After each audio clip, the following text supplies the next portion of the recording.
Hi, I'm Chris Maurice, and welcome to the Yellow Card Podcast. Today on our show, I'm joined by Munachi and Garrett Blackman as we talk about how we got into crypto and why people are scared of it. We also have special guest Ajiri Omofope, so stick around. The Yellow Card Podcast. Crypto. Blockchain. So, since we have two crypto newbies with us today, the first topic is how we got into crypto. Munachi, you want to kick off with that? Yeah, Chris. Hi, everyone. My name is Munachi. I lead business at Yellow Card. So how do I get into crypto? So, I think the first time I heard about crypto was sometime in 2014. It was on a tech blog. I was reading something and I came across Bitcoin being used to pay for electricity bills in somewhere in Kenya. I was like, okay, what's this Bitcoin? I didn't quite get it then. I said, like, okay, maybe it's a means of payment, maybe it's like PayPal. I didn't quite get it though. So moving on, I was very, very, very technical. So I usually read a lot of technical tech blogs. So I think in 2016, some of my friends, we wanted to do a business together, right? We wanted to use a means of payment that was transparent and we could easily audit, and it was kind of like a crowdfunding project. So we wanted to have full transparency about the flow of funds. So back then, we decided to try Bitcoin and we used Bitcoin to carry out this business. So coming up to 2017, the business ended and I was left with like a bunch of Bitcoin, So back then in Nigeria, it was actually extremely difficult to, it's even fair now. Like back then, it was very, very, very difficult to convert Bitcoin. In fact, there were only two exchanges I knew in the whole continent. And it was BitX. Back then, now it's Lunu. What you know as Lunu now was BitX back then, and there was Naira X. But the spreads and the margins on those exchanges were, oh my goodness, it was so large, and it was not really so convenient to really trade on them. So, and by then, 2017 was the early. That was when the Bitcoin market, like the bull market, actually started. That's 2017. So 2016, 2017. So I was left with some Bitcoin. I had like a few Bitcoin. Then I sold some when the business ended. Then I kept some. I was just looking at it. I was actually speculating on it. The price now started going up. I bought it at about 400, 500. It surged to about $1,000, and I was like, wow, like, so this is the real value of Bitcoin. I started getting more interested in what it is. Started trading, and I now noticed that a lot of people in my community, they were looking for. The more I talked about it, the more interesting it became to people, So they started asking me that, hey, Muna, how can I get Bitcoin? How can I buy Bitcoin? It was actually very, very, very difficult back then. So based on the fact that I've been in the space for maybe a few months, I kind of knew how to get Bitcoin at a better price, at a cheaper price. I knew back then, the only guys to get a good price for Bitcoin was people that dealt in foreign exchange or dealt in Forex, So I had like a couple of friends that did that. So they were my plugs for getting Bitcoin back then, So I was able to give people a better price, and I started helping people in my local community buy and sell Bitcoin, So it was actually fun, and coming up to 2017, into the bull market, the price started going up, more interest in the space.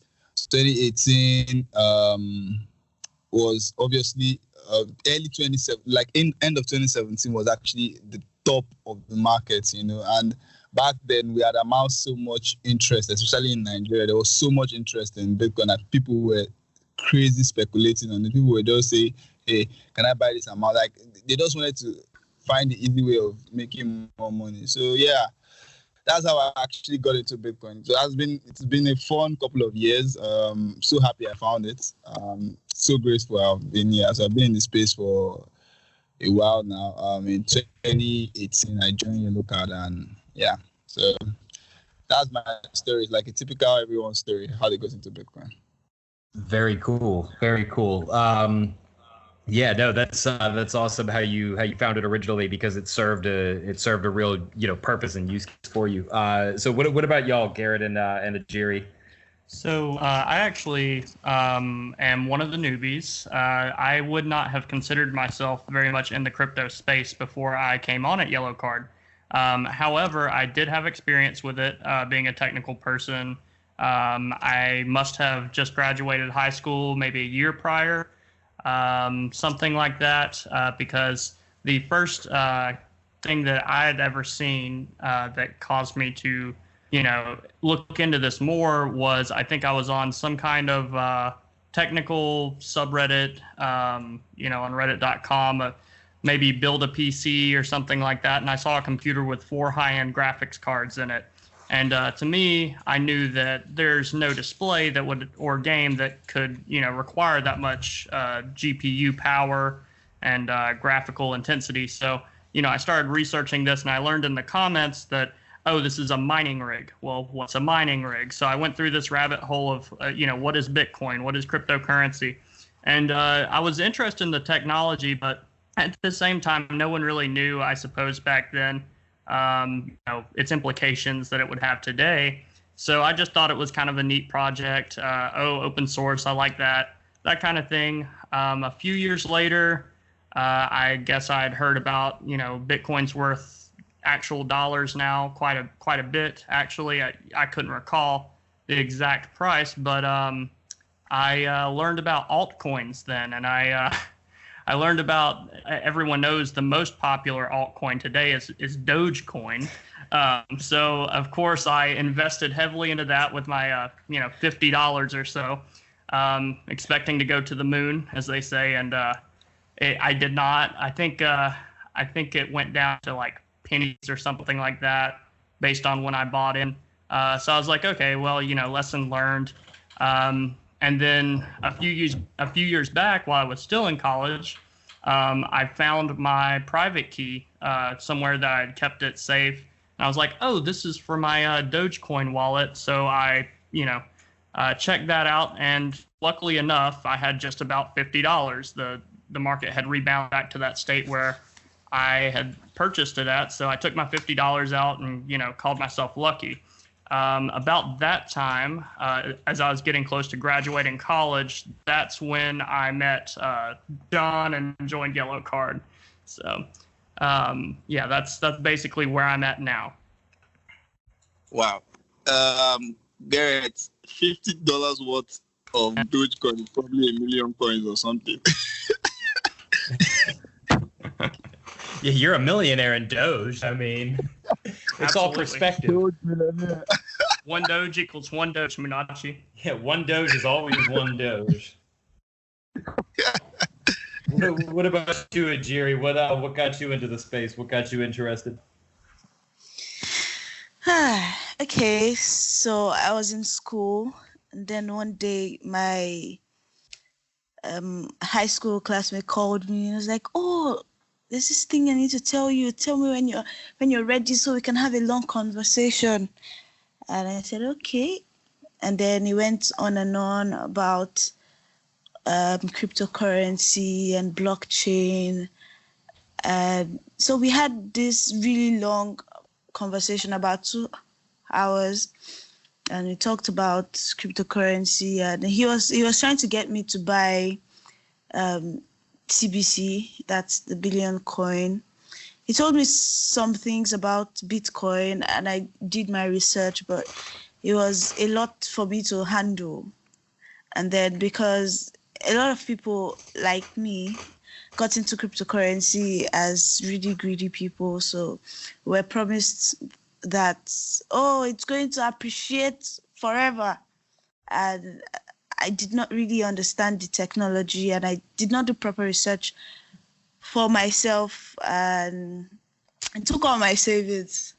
And I bought TBC, and then I did research and found out, oh, I should have bought Bitcoin. And then I was angry because I felt like I was, what's the word? Like I was duped because there was no way to sell the TBC. They were trying to do an exchange to convert. Then I found out it wasn't even on the coin market. And I was like, all my money gone. I even took a loan. And just to give you guys a little clearance of what TBC is. TBC is the African or the equivalent of OneCoin. So technically, it's not wrecked. And then I think afterwards I got into this Bitcoin growing Ponzi thing. So I was like, okay, since I had already lost my money with TBC, I could at least regain and start growing Bitcoin from that. And I think it was Zafond. It had a lot of promise, but then I was in school and I did not have time to follow up. So I think I had like 0.5 Bitcoin. And then the next step, I was supposed to send it and then get people under me to send theirs to me. And I did not do that. And so I think that's where I am. I currently do not have access to my Bitcoin wallet. I'm supposed to do some verification thing that I have not done. So that's how I got into Ajiri, that sounds like a really sad story. So this is the typical example why Africans are so skeptical about crypto. Like, I'm so happy Ajiri had the courage to share this because, first of all, like, you see a lot of people, especially when during the 2016, 2017, the time I was in the market, like when I first got in, I was so lucky that I had like a little technical experience because I was building a startup then. So I was in the more technical light. So I kind of navigated to the right path, you know. But a lot of people, right, what you see them doing is, first of all, they introduce you to Bitcoin and tell you that, hey, Bitcoin started from 0.1 cents and now it's $600 back then. Why don't you start with this this new coin that came out? It's called TBC. Like, if Bitcoin can do this, TBC can do that, you know. So first, a lot of people fall into this trap of investing where there is like no value. Obviously, there's no fundamental, there's no technical. It's so bad that till today, there are still people that trade TBC. In fact, the TBC market is almost bigger than the Bitcoin market in Africa. It's so terrible. And this coin is not listed on any exchange. It has a wallet. Your value in your wallet increases every day. I'm sure if Ajiri goes back to check her TBC wallet, the value has increased like times 1 billion. I'm sure I should have billions in my TBC wallet right now.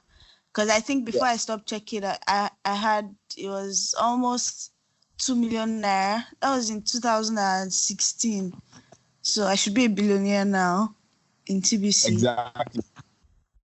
So the point is, the lack of education was really fundamental in wrecking the space in Africa.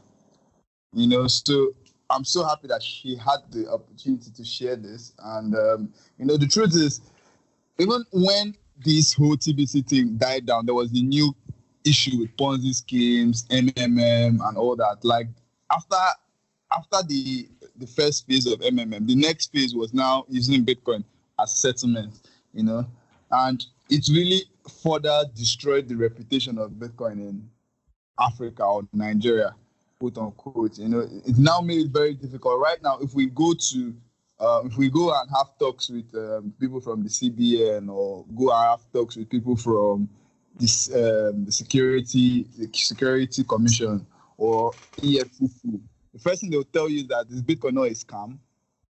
You know, because of this bad reputation that entered about, you know, it didn't enter the right way. It entered through the back door.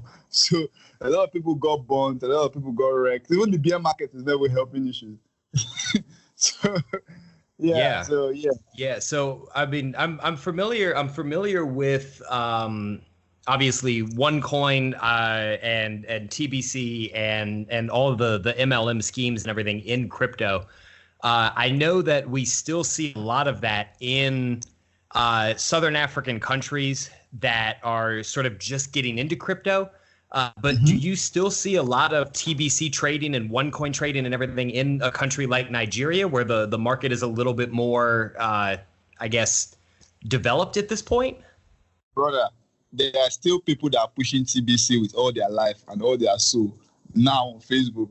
I can give you a link. There's a guy, but it's so crazy. It was so crazy that they had like mad utility for TBC. Like they literally did fun fairs and told you that if you use TBC to pay, you get 50% off.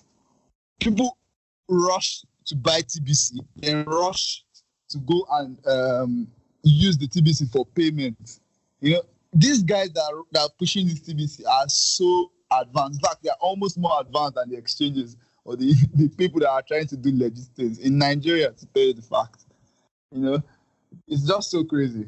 Wow. Yeah, no, that's nuts. And I mean, yeah, it just goes to show, like you were saying, what just a little bit of technical knowledge can do coming into the space. And I mean, it sounds like you, when you were first coming into the space, how did that technical knowledge and your background in programming and development and everything sort of help you to get a grasp on it at first, and not fall victim to some of the same Ponzi schemes and everything that Ajiri unfortunately did?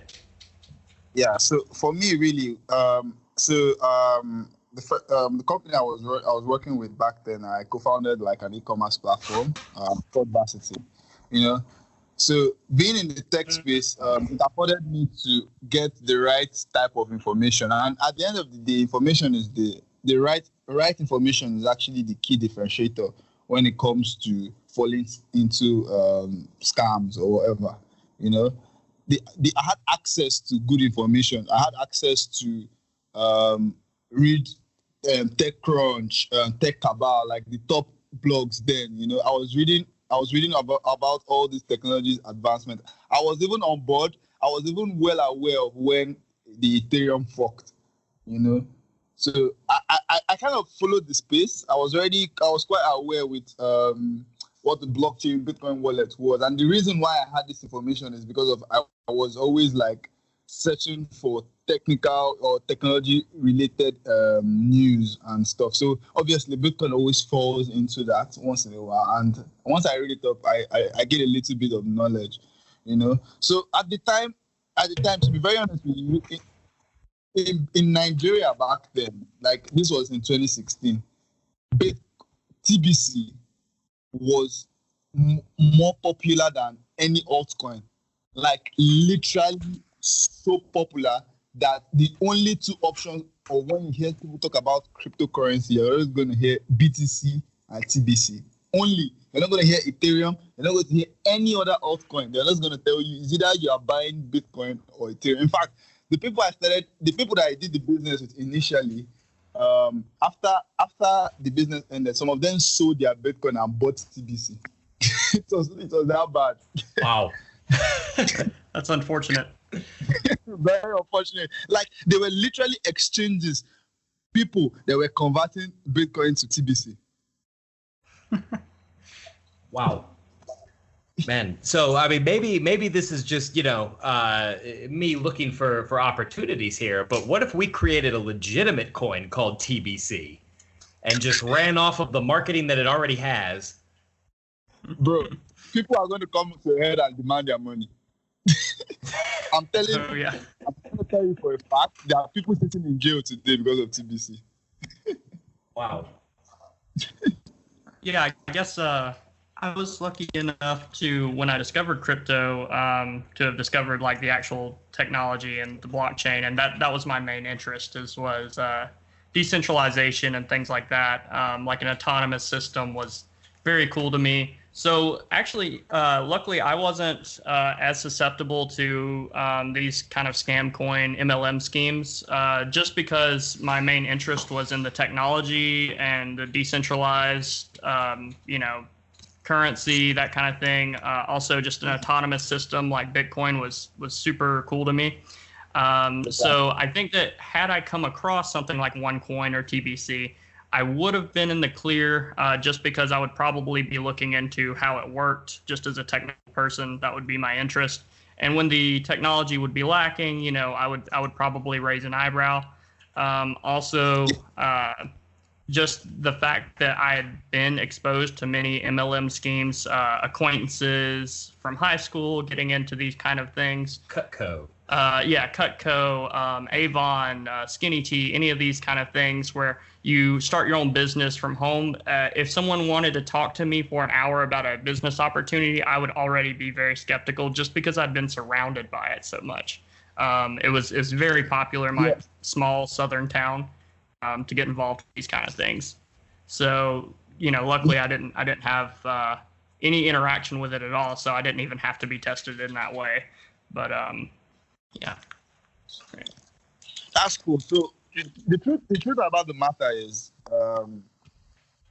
most people say that for the technology, but I can tell you, in crypto, 99% of the people in crypto are actually in for the, will I say, the good, will I say, the financials, because obviously it's an industry, right? It needs to be able to better the lives of the people in it. So, and when we look at precedents like Bitcoin going from 0 to what it is today, obviously everybody feel like we missed out on something, and I think it's like that was the main flaw for the ICO boom in 2017. People felt like they missed out on Bitcoin and they were jumping into altcoins, without actually thinking about it. So those may not be TBC, but technically they are almost the same thing fundamentally, because they might as well be, a lot of them. Exactly. FOMO is a very powerful thing. Yeah, greed. All humans are inherently greedy, right? Someone said greed is the only instinct that we're born with. I have something else to share regarding my crypto experience. So after my life savings were lost, I gathered some more savings, and then I wanted to get into crypto again, and then I made another mistake. Oh God. Okay, so this time I was not again. This time I was Ajiri, no. I wanted to get some Bitcoin and stuff, and then somebody that I really trust said, "Oh, rather than just buying Bitcoin and holding it, why not just give it to this person I know that's a trader, and this person can trade Bitcoin for you." So the person was like, "Oh, this person has been trading for me for about 7 months." This was last year. Yes, it was last year, like July. I was like, okay. And so the person, because I was contemplating investment opportunities and what would be the best place to put my money. And I trusted this person that trusted this other person. And then the person that was doing the investment already invested a lot of money, and she was actually getting returns. And so I did that up until December. November and end of November, when Bitcoin just tanked, and then there was panic everywhere because my youth service was ending and I was going broke again. And so that happened. And now the trader is actually in Kirikiri prison for some very, very weird reasons. Turns out the people that he was trading for invested a lot of money, running into 1.2 billion naira. So Wow. Yeah. Wow. That's well Those over. keeping track at home, that's about $3.3 million. Yeah.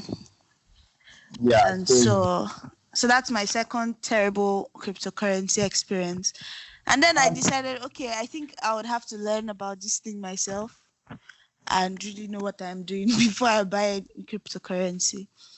And so that's what I've been doing for most of 2 months now. Yeah, I've been learning. So then I take my next step to be a good and profitable one. Man, so This is another typical example of how people get ripped off in crypto. Like, man, see, trading for yourself, managing your own fund is so difficult. Sometimes I can't even sleep at night well thinking about the money I lost, talking about when I'm losing another person's money, and this typical trading for someone is another way that we have seen a lot of people get scammed in Nigeria, right? They'll tell you that. And it's just because of most people just want to make fast profits. See, the truth is, if you held Bitcoin for 2 years, you are almost 98% assured that the value is going to increase. Like, you don't need to do anything. You just need to. So actually, if you bought those Bitcoin in 2018 and you held it till now, I said 2016 and you held it till now, the value has gone up how many percent? How many percent, Chris? Oh man, yeah, no, it's crazy. I was looking at a stat the other day that so Bitcoin's been out now for about 10 years, and of that 10 years, there's only something like a 2-week period where if you bought it during that period, then the price would be down. Exactly. Yeah, something like 90. You have like a 99.3% chance that if you bought Bitcoin and just held it till now, that you have a profit on it. Yeah, it's everybody's always looking for get rich quick schemes, but yeah, I mean just as the technology grows and as the ecosystem improves, the price is going to improve and appreciate with it. And that's one thing about trading Bitcoin. So I don't generally like to trade. I don't generally like to do speculative trading. And one of my major mottos these days is speculation is not a business, But what I understand is supply and demand, right? And I know that as long as the supply reduces and there's an active demand for a product, the price is definitely going to shoot up. So the truth is, it's just about how long you can invest and can you invest with spare funds? So I think the major takeaway from Ajiri's story is, first of all, that always invest with spare funds. That's funds that you can actually live for a period of time, so that you don't have to jump out of the market when it's down because of you're under pressure. So like maybe you put all your money in crypto, right? And by the time you really need it, the price is down, so you can't wait. So you need to pull out. Then you're going to make a loss, right? Always put money that that you can live for a considerable amount of time, And also 100%. Do your own research. Like everything that anybody tells you with in crypto, always take with a grain of salt. Anything someone tells me in crypto, I always go and check it. They said trust but verify, and that's the whole purpose of the blockchain, right? Every transaction someone sends to you, can literally go and check it and be like, okay, yes, it's confirmed. Okay, yes, you need to be sure on your own terms and always do your research. Then also, don't be greedy. Don't be greedy, and this especially goes out to traders. Like always looking to make the biggest profits. Like sometimes this thing goes down, so you need to just take what you have and be happy, and don't be greedy. So, yeah. Yeah. Well, man, no, that all makes sense. I think that's 3 really good tips for anybody trying to get in. Hey, Ajiri, tell them where the safest, fastest place to buy Bitcoin is. It's Yellow Card. Please visit yellowcard.io to buy and sell Bitcoin. Please take do. it from Please me. do. I've lost a lot of money, so Yeah, I don't think. Yeah, and we do want to not lose sell the more. billionaire coin. yes. So Ajiri, if I'm gonna ask, what apart from what I said, if you were to come into this world again, what will you do differently in your crypto journey? First, I would spend time to learn more. When I first heard about it, I would have done proper research And rather than invest in TBC, I would have bought Bitcoin. When I knew about Bitcoin, it was about $1,100. And if I had bought Bitcoin, then I think I would have been able to buy one Bitcoin at least. Because I spent like how much buying the rubbish TBC. I even got my sister to loan me some money. Thankfully, she never asked for it. Oh no, Ajiri. Oh no, Ajiri. Whoa. Yeah, I've made many crypto mistakes in my life, but no more. Never again. Yeah, it's also good that you're surrounded, in the sphere now. You are around people that you could ask advice for, and they would probably point you in the direction of where you can learn more about it rather than telling you which coin to buy next. Yes, definitely. It's okay, now guys. I'm doing research every day. Just, I guess to wrap up quickly with my own sad story. When Justin and I were first in Bitcoin and we were selling it, I pulled $5,000 out of my savings and put it all into Bitcoin to resell. We bought about 21 Bitcoin with that $5,000 at the time, and put it all in a hot wallet online that was not properly secured. And somebody got in and took all 21 of those Bitcoin. So Chris, we lost well over $150,000 in today's money. No, it's okay. I don't like to think about that. I just like to put that in the back of my mind. So hey, it's not billionaire coin, but I'd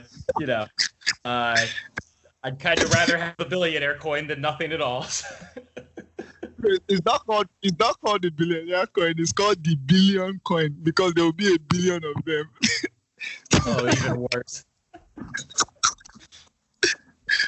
Oh, well, listen, Chris, if you hear the story of this coin, like, it's so ridiculous.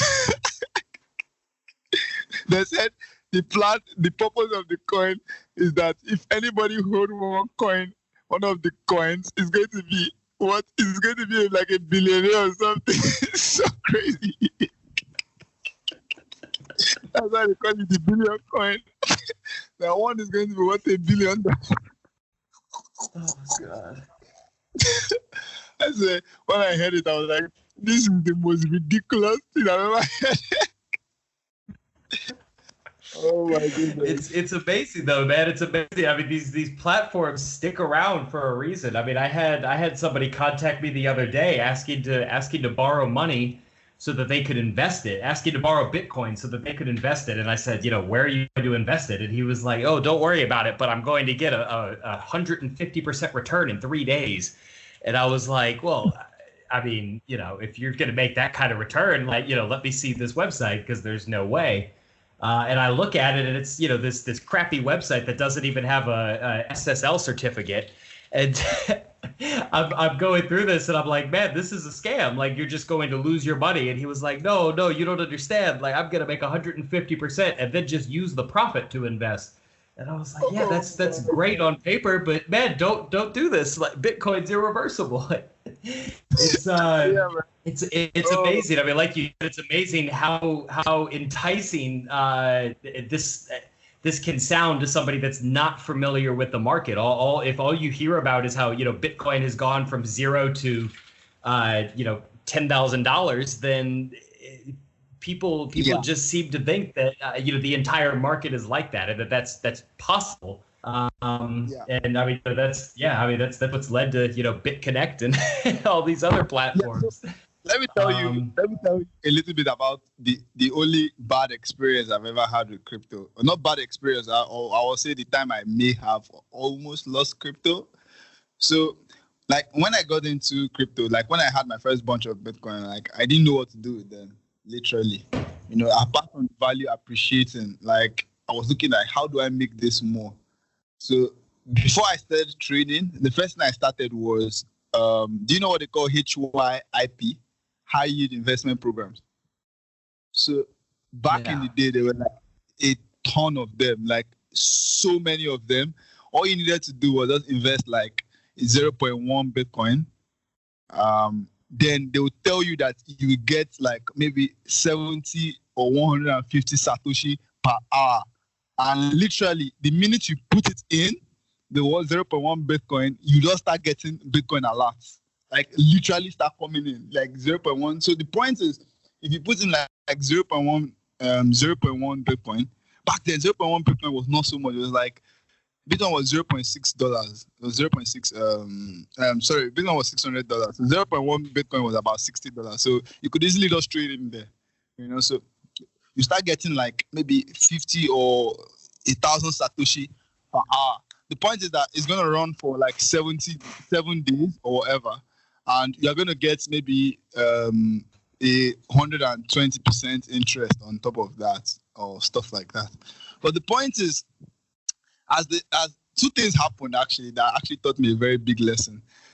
That's when I first learned about UTXO. Garrett, you should know what UTXO is. I don't actually, please. So my wallet was filled with so little Satoshis that I literally, the amount of Bitcoin I needed to send out so many fragmented Bitcoin was more than the fee was more than the transaction. Oh, like the network fee was more than the transactions. Yes, there was more than the amount. Like if I wanted to send 100 Bitcoin, I needed like maybe 120 Bitcoin.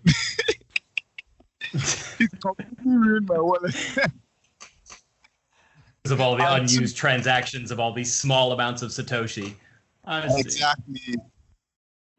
Exactly. And number two was the HYPI is never around their full course. Like you would never ever get like normally if you do the math, you see that if you're getting maybe 1,000 Satoshis for 7 days, you're supposed to get like 120%. The mathematics is there to support it. But the truth is, it always ends like maybe 4 days, 5 days, you know, then they exit, you know. So really, that was like, I lost like a few Bitcoin doing that, but I quickly learned my lesson. I was like, definitely, this is not the way, you know. Then I started trading on Poloniex and Bittrex, and yeah. So that was, I learned, you know, the truth is, as you go on in crypto, you have to be very careful and you really guard your Bitcoin. Like you need to guard your Bitcoin because when I was just lying down today and I just concluded like, look, Bitcoin is the future of money. Like I was just thinking about many things. I'm like, there's no way on earth that going into a bank, submitting KYC, submitting this, submitting that, waiting for 5 days, getting permission to put some amount in your bank would be what the future would be when it comes to money. Everybody just wants to stay on their bed, download the wallet, and start doing business. Not just in your country, in every country in the world. And literally, the internet has bridged that gap. So we just need money to enter or come on the internet, and that's what Bitcoin has solved. You know. So the truth is, it may seem like things are a little slow now, but Bitcoin is the future of, and I'm 100% convinced about that. Yeah, no, like you said, there's certainly a lot of implications and everything that come with that. I mean, you know, right now, if you send money to some, you know, scam website using your credit card or using your bank account, and your bank is going to protect you from that, and your bank can pull the money back, they can, you know, they'll reimburse you for the charges. But yeah, I mean, Bitcoin, it's a whole new mindset. There's no third party to protect you. There's no third party to hinder you, but there's also no third party to protect you. And so, like you said, man, you gotta guard your coins. It's a rough world out there. It's the Wild West. So there's always going to be scams. That's never going to go away.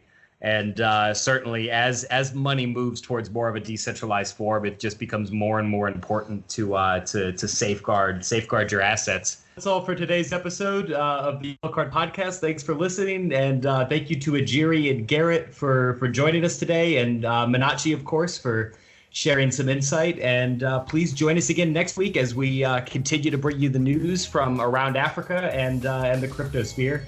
And please leave us a review if you enjoyed the podcast. Thank you.